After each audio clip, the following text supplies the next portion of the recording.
why you chose Oregon. That's something I would actually be really interested in hearing. Larry Stone, everyone. Thank you, Eric. I think that, first of all, there was a couple of questions. I'll try to answer the last one first, then you can remind me what the one that preceded was. But why did I choose Oregon? Because Oregon, I thought for 40 years, in fact, the place I chose to create Evening Land, I created that company in 2006, actually, earlier in 1995, in a conversation with the founder, Mark Tarlov, as he was a regular guest at my restaurant, and he only wanted to drink great, fantastic Burgundy that was very inexpensive at my restaurant compared to where he lived in New York. And so I said, I'm not selling you any more Burgundy until you try something from the West Coast. I said, if you're in Burgundy, you can't drink Bordeaux. If you're in Bordeaux, you can't drink Burgundy, let alone some American wine anywhere in France. So you should be, if you're in San Francisco, you have to try at least something from the West Coast that I think would be comparable. And I named 3 regions. I named Santa Rita Hills, I named what was called the extreme Sonoma Coast, and I said my favorite would be Eola Amity Hills.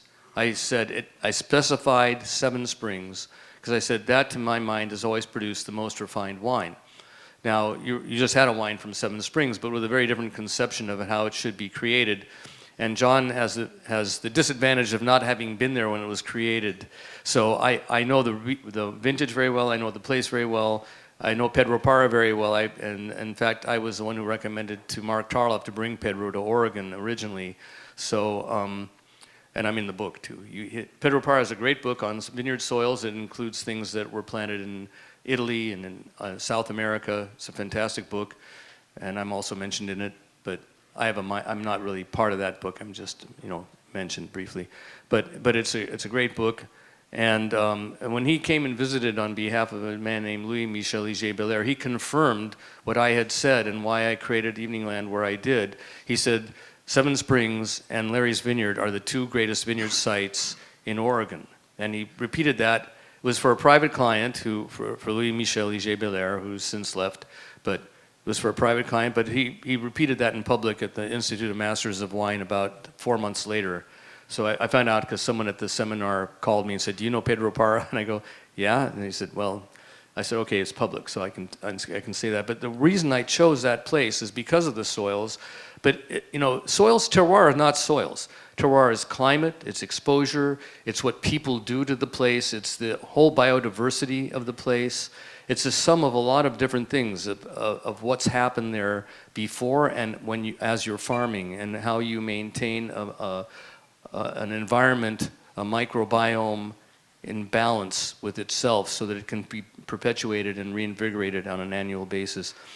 So that's what drew me there. For 40 years, I looked at this place from 1985 vintage on, when Seven Springs first produced grapes. I was aware of it because I grew up in the region, and I was aware of how great those wines were compared to anything I had from California and anything I had at that time, and anything I had from Oregon up to that time. And when in 1996, when we created the company, I was privileged to be able to run that company for a while. But when I was there, I looked across the road and saw a farm that was derelict, and I thought, it's the same hill, same exposure, but the soils were actually a little shallower. So the cracking of clay that was just described doesn't happen except on one part of our vineyard, the lower part, which goes into a wine that is called today Avni, and it's a regional wine. We put it into a regional blend.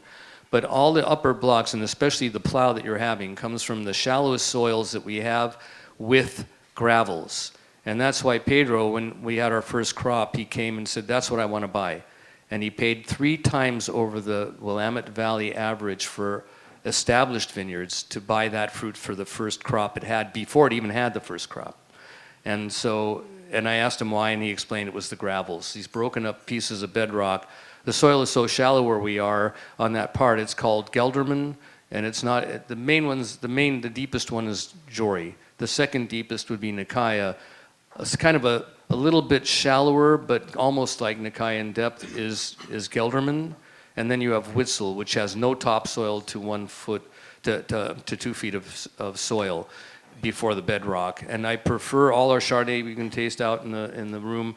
Our Chardonnay, it comes from those Witzel soils that have no topsoil to 2 feet of soil before. So from the first year the vines are growing, they're in the rock. And why I like that is because the rock holds the water more than the clay does.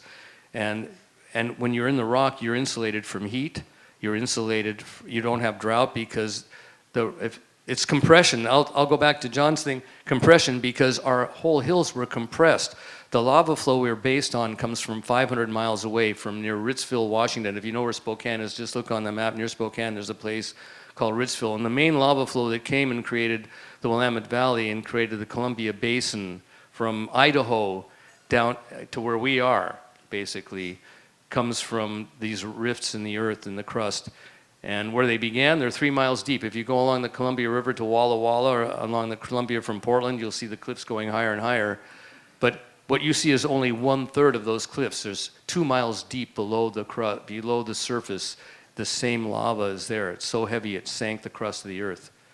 And it created the flow of water from the ice ages that created the Willamette River, the Columbia River, the Snake River, and these big river systems that exist today, and formed our soils. And then the tectonic plates compressed the crust up into hills.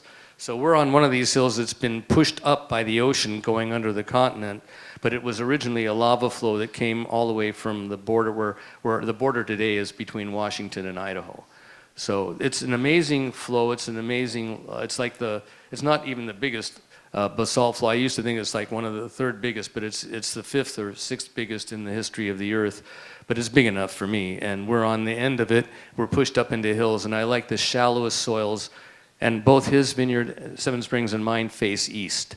So, I mean, there's some undulation, but what does that mean? If you look at Burgundy, we get the morning sun like Burgundy. That means, and we're almost, all of us in Oregon are almost at the same latitude. We get sunrise in the middle of summer at like 4:25. And we get sunset in total darkness, probably closer to 10 in the midsummer. But, you know, we're on a hill, so after 8:30 or 9, we get a lot of shade, so not much is going to happen after 9 in midsummer. But that's a long day anyway. There'll still be some reflected sunlight.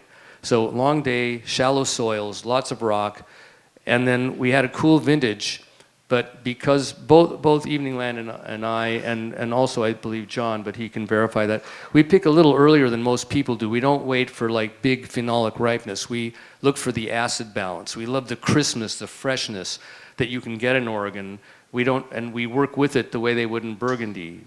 So our pHs are very similar to Burgundy, and especially in the whites, less so in the reds. We tend to have a slightly higher pH just because of the soils we have, which are volcanic, ours at least are volcanic. So in volcanic soils, which I saw in farming in California, the pH tends to rise quite fast at ripening. So our pHs are a little bit higher, but our pHs for Chardonnay are almost like a Chablis or a Premier Cru Merceau.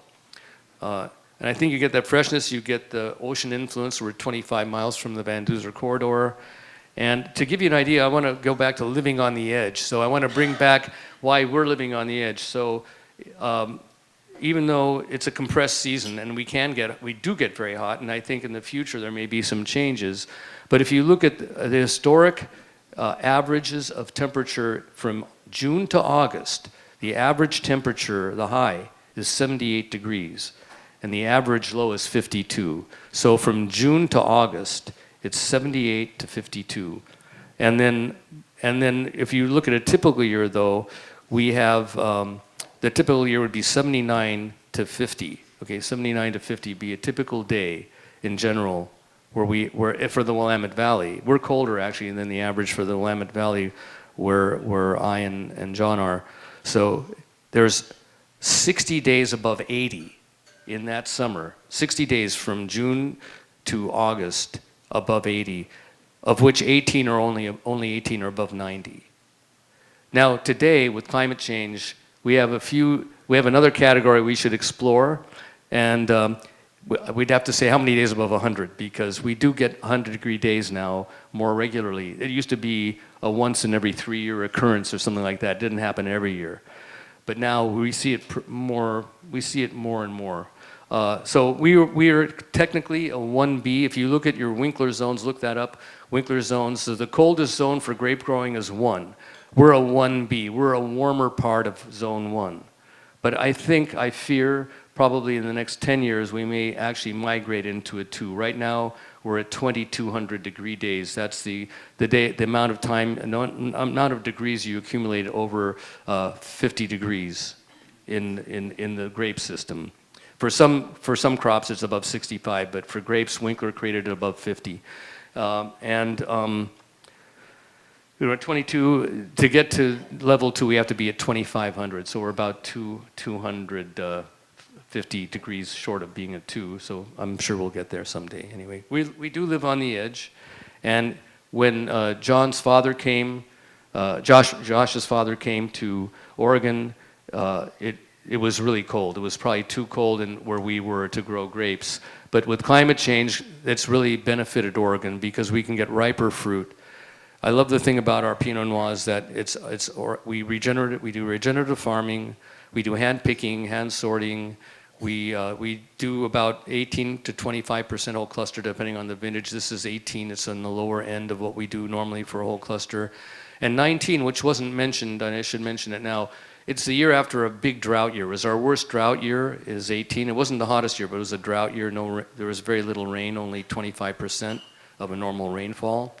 And so, because the crop was set in 19 and 18, there was a smaller crop too. So we had a small but high quality crop in fairly cool but not too cold or rainy conditions, except for those people who waited to pick later. Some people like to get bigger flavors, or they have in their mind it has to be riper than it was. And I think we got pretty good ripeness with these 3 wines without having to wait tremendously late. So it was all clean fruit and didn't suffer too much from the rains that came. Thank you. Thank you. Yeah, I've got to say one of the things I absolutely love about Willamette Valley is that while some regions